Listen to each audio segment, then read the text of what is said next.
First thing we got to start off with is Sean. We need to know your thoughts as an active trader and investor on Kris Patel's decision to liquidate his entire Palantir position. It was a big shock to the community. You saw the stunt he pulled on our channel last week. I'm sure you saw the Darth Vader, whatever you call what he did. What are your? I want you to be honest here. I know you and Kris are great friends, but I still want you to be honest. What were your thoughts with Kris liquidating his position? I think this is a really great move for Kris. And I think that Kris puts in the time to understand he has a thesis based on what he considers to be the right thing at the right time. And I think that it's a sign of an experienced and mature investor.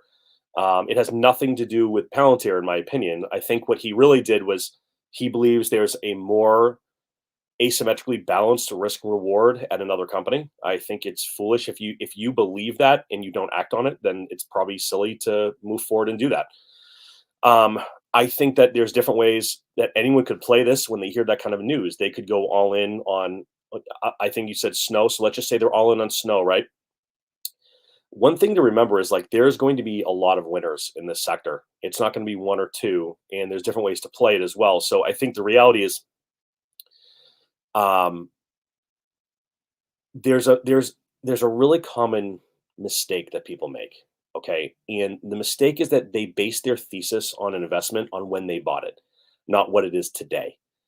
If I'm looking at Palantir today, whether I've been in it for 10 years or 10 minutes, I have to understand its value based on its current price.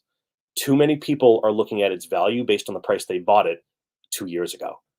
And this is a classic error in the realm of investing in a responsible way. I mean, look, guys, right? I preach hedging, stops, limits, trails. I mean, there's nothing I talk about more than protecting your downside. Um, I can look at both of these investments myself and feel like there's a play for both. Sometimes what I'll do is I leverage a strategy called a 2-1 inverse. It's something I've been doing for years. It's not really commonly used where I take a 2-1 position across the board. It could be both positive, it could be an inverse, or it could be a short position.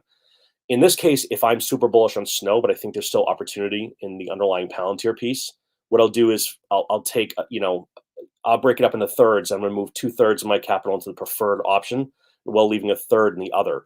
If I think it's an opposite play where I really like, if Kris is saying, and I want to be clear, I'm not putting words in his mouth, so I'd love for a response. But if Kris is saying, I think snow is the better opportunity, and I don't feel as good about Palantir, that's not the same thing as Kris saying, I'm buying calls and snow and puts in Palantir, right? Or going long term to look for the exit. I think he's simply looking at this from the standpoint of that there's a better asymmetric return for him. For myself, I'm in so low that even with the downturns, it doesn't bother me in the least. My thesis is that my $7.50 average is a phenomenal price to own Palantir. So for me, it's an ultra no brainer.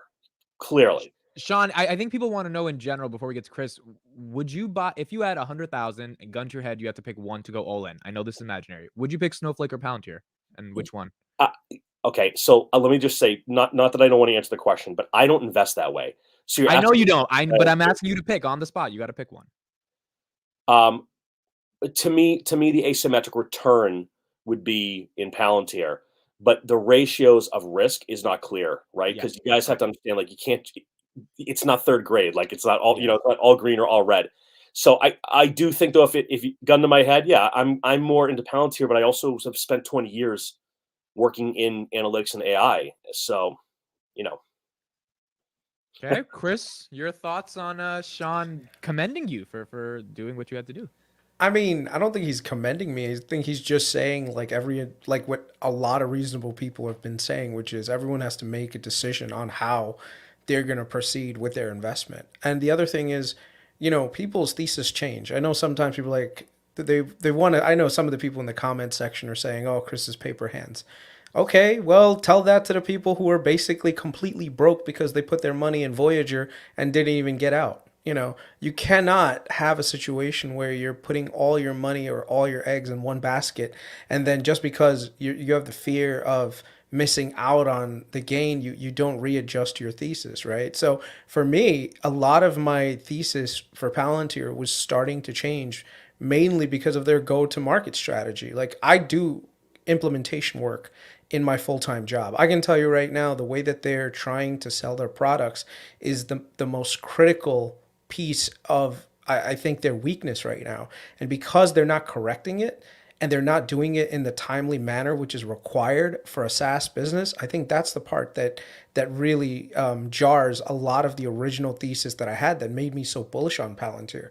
You know, with regards to like this new product that they have with Pipeline Builder, I think it's great. What I saw was an amazing thing, but at the same time, I've also seen other amazing products that have never really truly made it into the space where there's going to be mass adoption because their go-to-market strategy is broken.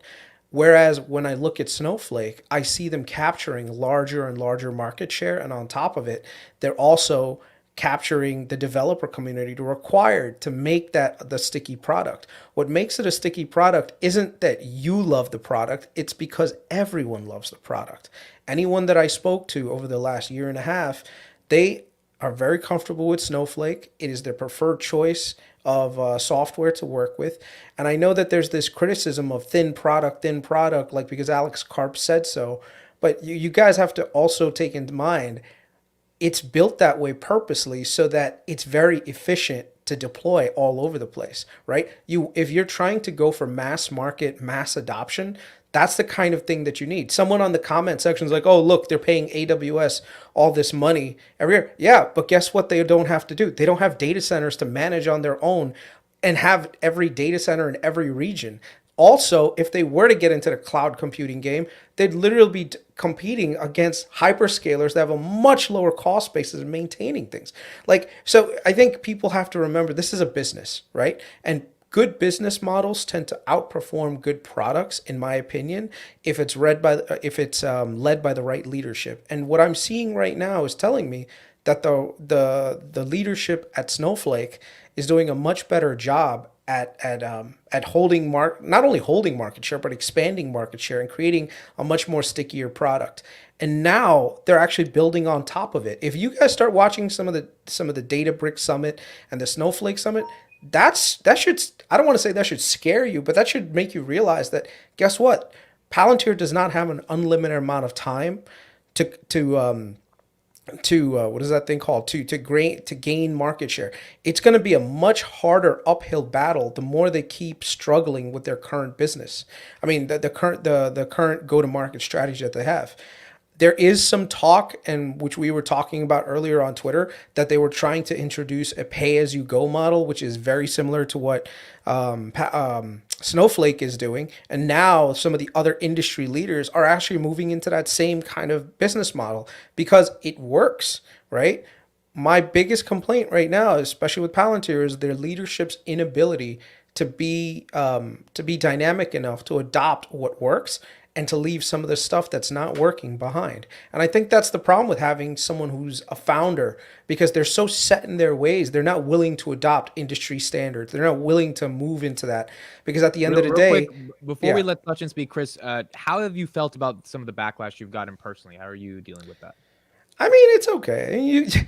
One of the things that you have to do is, even if it means you have to stand alone, you have to do it. I mean, at the end of the day, it's not like I am doing this for popularity. Like, at the end of the day, the popularity is not what's going to feed my family. It's going to be my wise business decisions, my decisions on whether I want to hold, buy, sell, hedge. And you guys see, I talk to you guys privately about how I invest rather than the general community, because I don't want to get people wrong. Like me and Sean, I've gone back and forth with you like multiple times, like, hey, I think right now we're in a difficult position with Palantir. I'm going to sell covered calls, but the thing is, like, I don't broadcast that out as much to everybody, because at the same time, I don't want to, I'm not an investment advisor. I'm not trying to become the next, giant financial YouTuber. I love talking about certain companies and certain topics, and I like the community that I'm part of. Well, I'm probably not part of that community anymore because everyone's kicking my ass out of it. No, you're still here. You're here. Your thoughts on some of the stuff we talked about? Yeah, but like, I would just say that the market is just like, I'll just parrot on what just follow up what Sean was saying. This market is huge, okay, and it's growing. The pie is growing. It just means that, guess what? there is a premium that you're going to have to pay for your piece of the pie. So right now with Palantir going down, I know that a lot of people are going to be like, what? If Palantir goes down low enough, I'll be the first one to buy in again, because that just means What's that low enough for you? right 7? now I would say between $6 and $7. $6 and $7. If it starts to hit the high sevens or even like the low eights, which could happen in the next couple of weeks, I'll be selling puts all day long, like a $6 put all day long to get myself into a much better thing. And guess what? If I don't get assigned those shares at $6, 6.57, I'll just collect the premiums and enjoy myself. And if I do get the stock and it runs up to like 10, I'll probably end up selling some covered calls again and follow the roll wheel strategy, because I know that right now Palantir is not set to have an exponential growth curve. They're at least 2 to maybe 3 years away from that. It could happen sooner than that, but in my estimation, it's probably 2 to 3 years away if they do execute successfully. So right now I have a significant position in cash because of my Palantir assignment. I'm sitting on it. I didn't put too much money into Snow. I did buy a little bit of Snow, but I didn't put too much money into it because their earnings is next week. And they gave a conservative guidance early in the year. And the macroeconomic conditions right now do not support people spending additional money on Snowflake. I think there's a lot of companies that they have already using the platform that are trying to reduce down their compute costs. So they're going to be kind of scaling back a little bit. That's one of the dangers of a pay-as-you-go model, in that you don't have these fixed guaranteed money coming in. The clients can just not use your product as much. And guess what? Their bills go down and so does your revenue, right? So that's the thing that I'd say, be cautious about a lot of companies, making sure that their guidance is soft. But keep in mind, when the economy does improve, that ramp up is going to be equally as sharp in the other direction. So right now the pendulum is swinging kind of like in one direction. I'm waiting for that pendulum to swing in the other direction before I start deploying a good amount of money quickly. Just before Sachin jumps in, can we just make something really clear here? These companies do not compete with each other. Anyone who thinks that does not understand IT infrastructure and architecture. This is a major error that seems to keep popping up all over the place. Snowflake is a data repository. Now, that's a broad term, but it means you store data there. You can query it and pull it out. You can use it to push into an analytics tool like Palantir. It doesn't have to be Palantir. It can be anyone. Palantir sits on top of Snowflake. They are ancillary. They are complementary.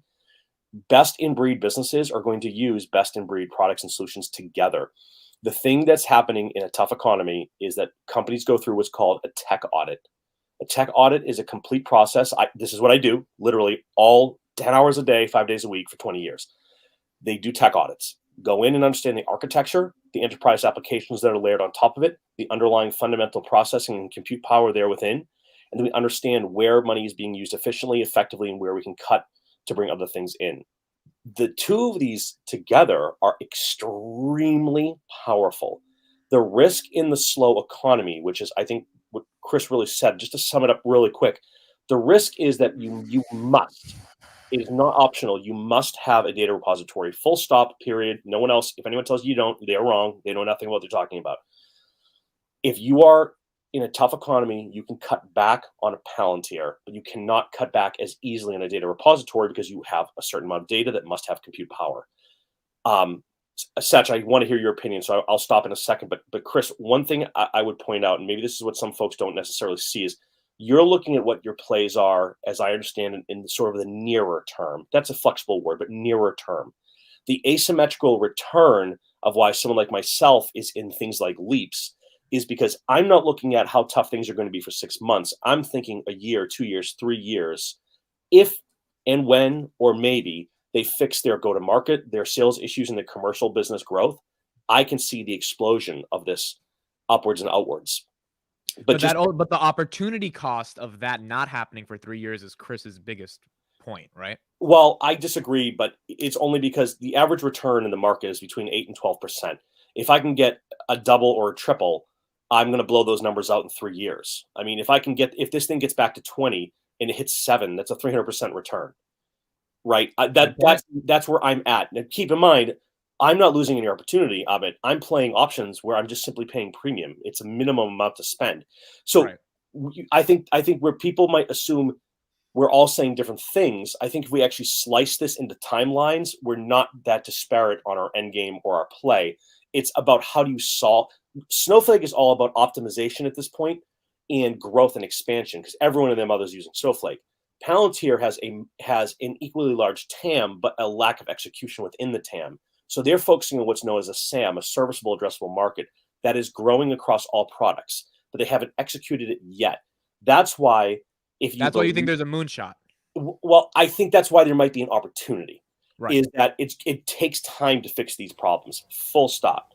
Um, so But anyway, but Sean, Sean, there's we got to get Sachin in, but Yeah. Chris, real yeah, quick. but there's one point that I do want to make. There are products that both Snowflake, Databricks are coming up with that are starting to resemble some of the things that make Palantir what it is. It's not like you have an unlimited amount of time before your competitors start to create products that are going to get you to the end result similar to what Palantir is doing. Not 100%, but so here's an example of something right now. The data marketplace, right? Application marketplace that right now Snowflake just introduced, right? It's starting to become a ubiquitous thing. Companies can take their data and sell access to that data to other companies. This is something that Palantir could do very easily in the future, but guess what? If the market's already saturated with everyone using Databricks, that becomes the standard platform by which everyone is going to be sharing data. And that marketplace is what's going to become that standard. So here's an example of that. It's like if you go back to 2008, 2009, right? You had BlackBerry, Apple, and Google. Well, Google wasn't really doing much at the phone at the time.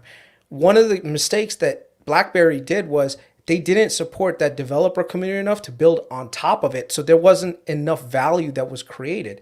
Whereas Apple embraced the developer community, right? And because of that, there was all the phones had all sorts of applications on there that were third party that could be utilized, that people could use and actually make the product better. Whereas BlackBerry, they were so slow to adopt that kind of mentality that in the future, if you looked at 2012, 2013, BlackBerry had barely 1/10 of the applications running on it that were standard on Apple products that everyone loved and everyone using. And then at this point, it became hard for BlackBerry to convince them because they had lost so much market share that, to the developers, like, hey, can you guys start building your applications on our platform as well? Right? So that's the key right there that I'm trying to just address, which is making sure that Palantir understands that you guys have a great platform, you have a great system, but there are verticals that you guys need to get past. Otherwise you're going to get left behind